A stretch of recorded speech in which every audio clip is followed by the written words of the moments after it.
Hi flower friends, it's Madonna from Eastside Flower Farm, Los Angeles, California, Zone 9. It is time to, well, it's been time. I've been pruning my roses all January, and so the last couple weekends I haven't been able to do much because it's been raining. So now I'm doing all my climbers, and this is Gertrude Jekyll. It's a climbing rose, and first of all, climbing roses don't climb. They don't have tendrils. They don't automatically go around, poles or anything. You have to train them. You have to tie them up, so they should actually be called training roses. So the first thing I'm going to do is, I want to look, what I'm going to do is, what I want to end up with is about 3 canes. These are the canes.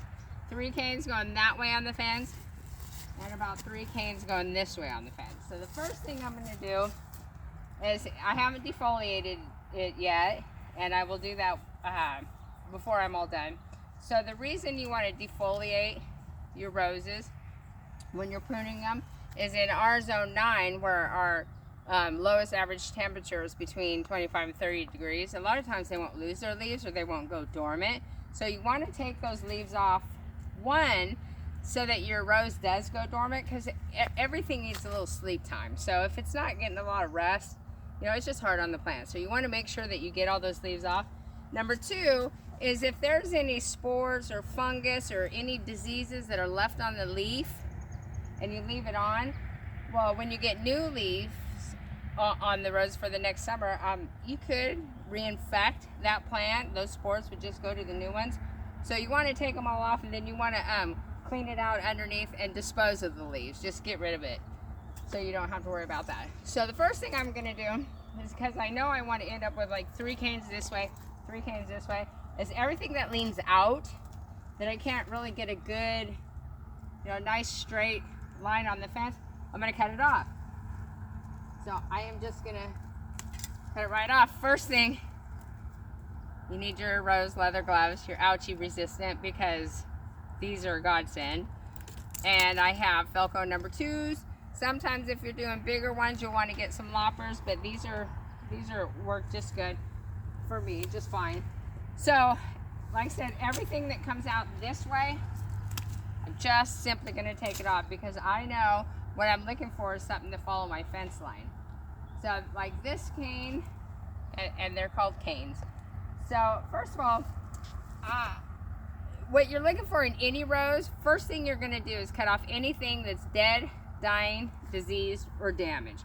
Because obviously, if it's dead, you don't need it on there. If it's black or dark brown, there's no life in it, cut it off. So I'm going to show you what I mean by damage too. Let me see if you can come closer, Braden. Braden, my little cameraman. So see how this cane right here is coming up between these two? Can you see where it's rubbed on, this damage right here? That is an open wound. I'm going to actually cut this off, because you don't want them crossing anyway. So I'm going to cut this off, and I'm going to show you. See where this cane, it's been rubbing? Well, that's just open spots that can get diseased and insect coverage in there very easily. So you want to cut that out, because that you just don't want those open wounds though there. So this one, so when I have a choice, like this whole branch, I think it's going to come out. So when I'm looking at this, I want something. First of all, if you have a choice between 2 canes that needs to come out, I always take the oldest one out. So if you have one, like this one looks a little old, this one has a split right here. These 2 actually both have splits right here. And there's some greener, more pliable ones in the back. I'm actually going to cut these 2 out. So with that being said, I'm just going to cut this one out. I'm going to cut this tie off, because that was there from last year. So this one, coming out, gone. It's okay, it's gonna grow back. This one right here, I'm gonna cut it out, because I don't really like it. So one thing with your climbing roses is climbing roses grow on a horizontal. So I don't know if you guys have ever grown roses straight up on something, climbing roses, and then you go, well, you know what, nothing really blooms here. It always just blooms on the top. And the sides are real sparse. Well, that's because what happens is they bloom on a horizontal. So that's why a lot of people arch them. They want to bloom on a horizontal. And what they do is they throw up these little laterals. These little side shoots are called laterals. And this is what is gonna, if you see a bud breaking, a little red dot, I don't have them on there. You'll see like a little red developed dot.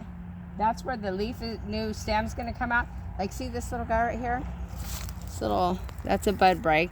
What happens is a little stem will come out of that and then you'll get a bloom. So roses, climbing roses, they'll bloom. They want to be horizontal. They throw up all these little laterals, and here they'll throw a stem and bloom. So you'll have blooms all over this. So I hear a lot of people, they go, you know, my climbing rose is up this way on my house or garage, and the only thing that blooms is the very top. That's because it wants to be this way. So there's a little food for your brain. Okay, so now I'm looking. This one, all these rose hips. So this one, I'm gonna cut off. I don't need it. This one's not gonna do anything. So what I do is I just take these all the way back down to the ground. So this rose is probably, see, all this leaf litter needs to come out. So, you know, make sure that you do that when you're all done. So so this one, I like this one. So I'm gonna keep this one here and I'm gonna keep it tied up. So here's what you're gonna do on your laterals. You're gonna cut them all about 2 inches off the horizontal.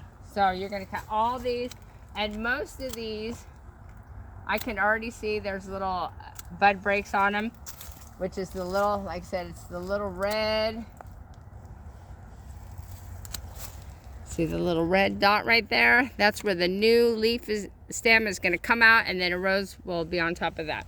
So all these laterals cut down to about 2 inches. I don't think, you don't want to go back all the way to that main stem, but you do want to go about 2 inches. So I do this first before I defoliate, because a lot of times you don't have to defoliate after that, because mostly you will get all of it. This one, and cut it back. So this one right here, it's coming towards me. Cut it back. And don't be afraid to cut your roses. A lot of people find roses intimidating. They're really not. I think there's much harder things to prune than roses. This one's coming up. I don't like it. I'm gonna put it right I'm gonna clip it right off there. Roses like to be cut. They like to be cut because they want to grow. If you don't cut them, they're not going to do really well for you. But don't be intimidated by it. Just make sure you have your leather gloves and they won't be ouchy. So this one right here, I think I'm going to keep it also. So I'm going to cut these laterals, like I said, to about 2 inches. See, when you do that, you really want a clean cut. So that one kind of split, so I just made sure I cut it again. So just go through. Okay, so here's the thing. Do I cut it at an angle? Do you cut it straight across? Do you cut it, outward facing bud, inward facing bud? On your climbers, it really doesn't matter, because like I said, from these laterals, what's gonna happen is you're gonna get a little stem there. All these red buds, a little stem there. Just as long as you're cutting it, and I just go straight across. I have pruned roses in every possible way to see what works and what doesn't work. And I think really, as long as you're pruning them, they will reward you with beautiful, beautiful, beautiful roses. Okay, so this one I'm gonna keep. What I am gonna do, see the little ends kind of tattered, doesn't look that good. There is a little bud break right here. I'm gonna cut just about like a 1/4 inch above it. And when you cut naturally, anyway, when people naturally cut, there's almost hardly anybody goes straight across when you're out cutting, because you're kind of hands like this anyway. So you're naturally going to kind of get a little swoop on it. That's okay. It's great. It's wonderful. As long as you're trimming it, it's all good. Okay, so I'm going to consider, see this one where see where it's green? There's a little bud break, and see how it's dead right there? Cut it. because that one, it's better. Cut some of that vine. Okay, so now we're gonna get here in this mess. So already I know this top has black on it, so I'm gonna cut it off. This, I think I'm gonna leave just like this, because I think as it grows, because it's a younger cane, I think I can bend it over toward the fence. I cannot do that right now, but I think I'm gonna leave it. And this, I'm gonna cut this stuff off because it's dead. So now right here, this one is the next one that looks not good to me. So what I'm gonna do, I'm gonna cut it out. Don't be afraid to cut, because it is gonna grow.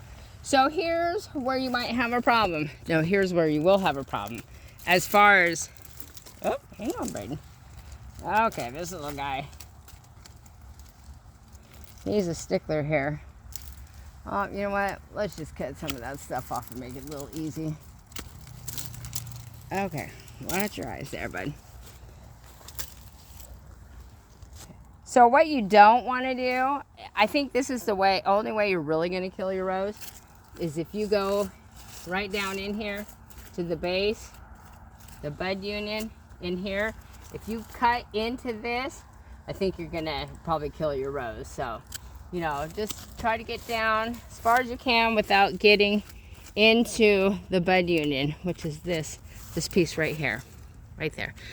Okay, so we've kind of looked at this. Now this, okay, so what I'm gonna do with this is I'm actually gonna cut it right here, because my thought is as it grows, I might be able to pull it over towards the fence. And this one, you know, I might be able to pull these as they grow. So I'm gonna leave those here. I'm gonna keep this cane right here. So what I'm gonna do is I'm gonna go through all the laterals. Remember, these are called the laterals, which would be the side shoot, and that's where it's gonna branch and your flowers are gonna come from. So we're gonna cut those off and cut that off. And you know, don't spend a lot of time fretting and worrying about if you cut it right, if you cut it wrong.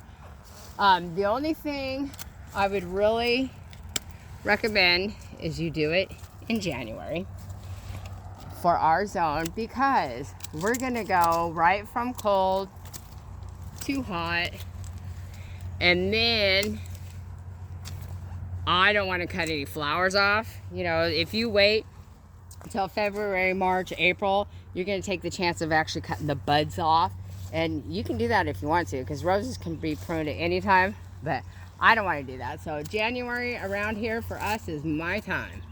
So we're gonna keep cutting. These two I cut a little bit shorter because there was they were dead on the top. So we're just gonna keep snipping about 2 inches ish up. This is where we're gonna get our new growth. Just keep snipping, and don't be afraid. There is no rose police that is going to come to your house and tell you that you did it wrong, and your roses will always reward you. Now this right here looks dead, so you know what I'm gonna do? I cut it right there. Okay, so this one I'm not gonna take the tie off. This one I'm gonna leave. This one I'm gonna leave. So now all I have left here, okay, this one's dead. See, so we're just gonna cut it off, get rid of it. This one right here, so if there's anything that's smaller than your pinky or a pencil, we're just, like this little spindly one, we're just gonna come right in here, chop it off, because we want the energy to go to flowering the good canes. So this one, I'm gonna give it a new fresh cut right there. So this is how we're gonna leave Miss Gertrude Jekyll for the rest of the year. So I have cleaned it up, pretty confident that, you know, we did a good job. It's gonna be just fine. This one for me, it's a little iffy because it's gonna actually shoot out this way, and it's fine as long as I can bend it towards the fence, and if it gets unruly, I'll just cut it off. So that one I'm gonna take a little bit shorter. So there is our rose pruning for the day. I'm gonna actually take these just a little bit shorter. Like I said, about 2 inches. So don't be afraid to cut. Leave it, you want, you know, 3, 5, 7 good canes. that go in anytime during the year, anytime after they're flowering. If you ever see anything, like I said, that's dead, dying, diseased, or damaged, cut it off. Your roses like to be pruned. They're not going to die because you cut one of the canes off at 5 inches instead of 10 inches. They're not going to die as long as you don't go in here. And what I wouldn't do is prune it back super, super hard in the middle of summer, because it's not going to die, but it's going to stress it. So anyway, go out and prune your roses and don't be afraid to cut. All right, thanks guys. Bye-bye.